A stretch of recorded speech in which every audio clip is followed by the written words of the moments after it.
Hey guys, welcome to my channel. So today I'm going to be doing a review on two Juvias Place palettes, the Masquerade palette and the Magic palette. These palettes retail between $25 and like $35 if I do believe. I will leave correct prices on the screen. I got mine during Cyber Monday. Bad decision. Do not do that.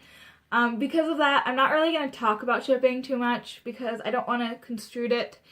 My shipping wasn't a great experience, but they did correct what had happened. I just do suggest if you do ship from them to make sure you are watching your shipping notifications to make sure that they are moving and scanning. And the reason I don't want to focus too much on that is because I bought it during Cyber Monday. They were probably getting thousands of orders in, and I understand. Totally fine. I feel as a consumer, it's my responsibility to watch and make sure my shipping notifications are coming through and make sure that I'm on top of that. They always responded within a reasonable amount of time. After three times I emailed them, or after the third time I emailed them, they did a true investigation because they were like, it can sometimes take a little longer depending on where you live, and all that stuff. And they found out someone just didn't scan it, and so they just didn't know where it was anymore, or something like that. It was really vague. But after they figured that out, my mail came really quickly. I got a new notice, and that one did update and did come within a reasonable amount of time. And I did get it before Christmas. That was all I wanted. I was just like, before Christmas at least, guys, come on. And that did happen. So, while the shipping issue wasn't my favorite, I can live past it. I might look for other alternative ways to get it. So if I can buy Juvias Place off another site, that might be something I'm going to be looking into. Because I really do love these palettes. One more than the other, but overall, they're really nice. So let's talk about the one I'm so on, which is the one I actually originally wanted to buy, which is the Masquerade palette. God, I just love the packaging of these, the bright colors, just everything. I love these two rows. I think those are beautiful. These two, I'm bored with. And I think that's part of the reason why I don't pull for this, and that's why I don't like it. It's not the quality. The quality, I feel like, between both palettes are very similar, if not the same. So it's not that as much as just color choice. I like the other one better. Although this shade, just so beautiful. And of course I do it on my middle finger. Same thing with this one. Beautiful. The only one in this palette so far that just kind of disappointed me just a little is the shade Bori. It swatches beautifully on the finger, and it can apply beautifully on the eyes. But it's a little sheer for what I want from it. I wanted it to be like Babam. But I can build it up, and it is workable, and I do like it. I think that this palette is great if you want some neutrals and then a few pops of color, because there are some really great browns as well as like this kind of more orangey tone.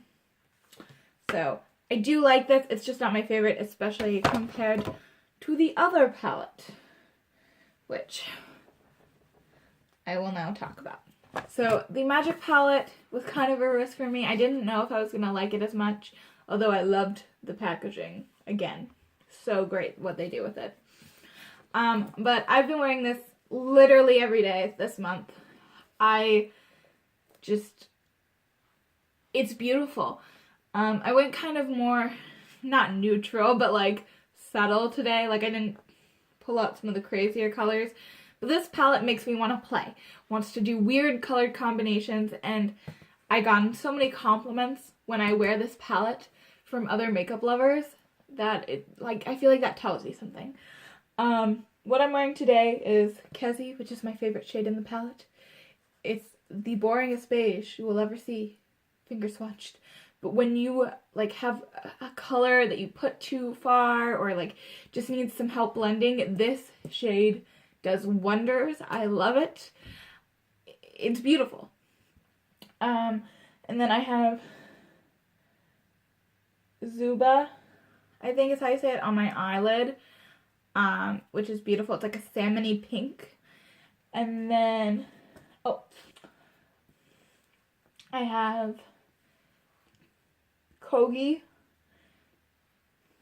on the outer corner a little bit. This is kind of like bory for me, as it's not as richly pigmented as what I want it to be from the look in the pan when it gets onto my eyes. That might just be the brushes I'm using. We'll have to see with more time, but I do love it. I also used Nana. That was like my first crease shade. Beautiful, just kind of like a light orangey kind of shade, and it's beautiful. I keep saying beautiful, but that's because I really do believe that every shade is beautiful, not just in color but formulation. They're all creamy and buttery, and that's the mattes and the shimmers.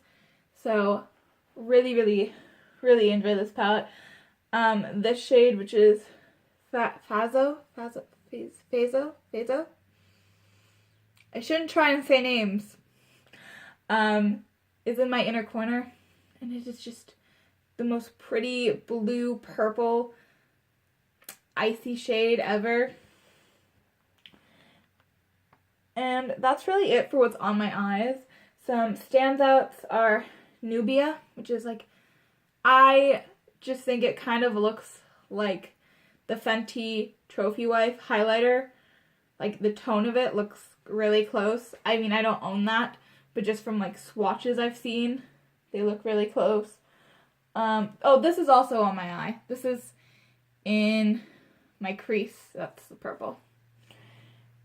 So let's do this one, which is like deep navy, and it's beautiful, and I need to incorporate it more into more looks.